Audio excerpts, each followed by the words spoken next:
হারের দিনও রেকর্ড বুকে সবার উপরে রিশাদ হোসেন। খেলা নেমে হয়েছিল 15 ওভারে। করাচি কিংসের সামনে লক্ষ্য ছিল 168 রান। লাহোরের বিপক্ষে ম্যাচটা জিততে হতো করাচিকে।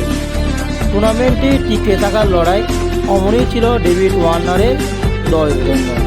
সেটাও হয়েছে। টিম সেভ পাস, ডেভিড ওয়ার্নার, সাতবেগের ক্যামিও, পাশাপাশি ইরফান পাঠানের 21 বলে 48 রানের ইনিংস কপাল পড়েছে লাহোরের। টানা 3 ম্যাচের পর এই ম্যাচে লাহোর একাদশে এসেছিল বাংলাদেশের রিশাদ হোসেন। প্রবর্তনটা তার নিজের জন্য ভালো হলেও দলের জন্য জেতানো হয়নি। হোম গ্রাউন্ডে করাচির বিপক্ষে 3 ওভারে 28 রান দিয়ে 1 উইকেট নিয়েছেন রিশাদ ওভার প্রতি রান দিয়েছেন 9-এর বেশি। তবে দলের হয়ে সবচেয়ে কম খরচ বোলারদের একজন ছিলেন তিনি। শাহিন আফ্রিদি 3 ওভারে দিয়েছেন 41 রান। আর এই পেসার হারিস রাও 3 ওভারে করেছেন 41 রান হজম। সে তুলনায় করাচি ব্যাটারদের সঙ্গে আদায় করেছেন রিশাদ হোসেন। যদিও দলের বাকি বোলারদের ব্যর্থতা জয় পাওয়ার হয়নি লাহোর কান্দাসে। 15 ওভারে 168 রানের লক্ষ্যটা করাচি কিংস পেরিয়ে গেছে 3 বল ও 4 উইকেট হাতে রেখে। হারের ম্যাচে অবশ্যই পিসিএল বাংলাদেশি ক্রিকেটারদের মধ্যে রেকর্ডটা টিকে নিজের করে নিয়েছেন রিশাদ।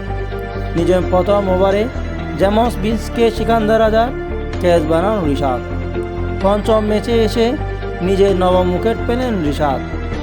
এই উইকেট দিয়ে সাকিব আল হাসান ও মাহমুদুল্লাহ রিয়াদকে ছাড়িয়ে পিসিএলে বাংলাদেশের বোলারদের মধ্যে সর্বোচ্চ উইকেট শিকারকারী হয়ে যান রিশাদ হোসেন। এই ম্যাচে হারের পর লিগ পর্বে নিজের শেষ ম্যাচটা এখন লাহোরের জন্য ডু অর ডাই। পেশোয়ার জার্মির বিপক্ষে ম্যাচ হারলে বাদ পড়তে পারে লাহোর কান্দাসকে। তবে এর আগে যদি জার্মি নিজেদের পরে 2 ম্যাচ হেরে বসে তাহলে সেই জটিলতায় থাকছে না রিশাদের দল নয়। গত ম্যাচে লাহোর কান্দাসের পিসিএল পয়েন্ট টেবিলে 4 নেমে গেছে। 9 ম্যাচ থেকে তাদের সংগ্রহ 9 পয়েন্ট। করাচি 10 পয়েন্ট নিয়ে উঠে গেছেন তিনি। পেশোয়ার জার্মি 7 ম্যাচ থেকে 6 পয়েন্ট নিয়ে লাহোরের ঘাটে নিঃশ্বাস ফেলেছিল। শীর্ষে থাকা কোয়াটা এর মাঝে নিশ্চিত করে ফেলেছে প্লে অফ।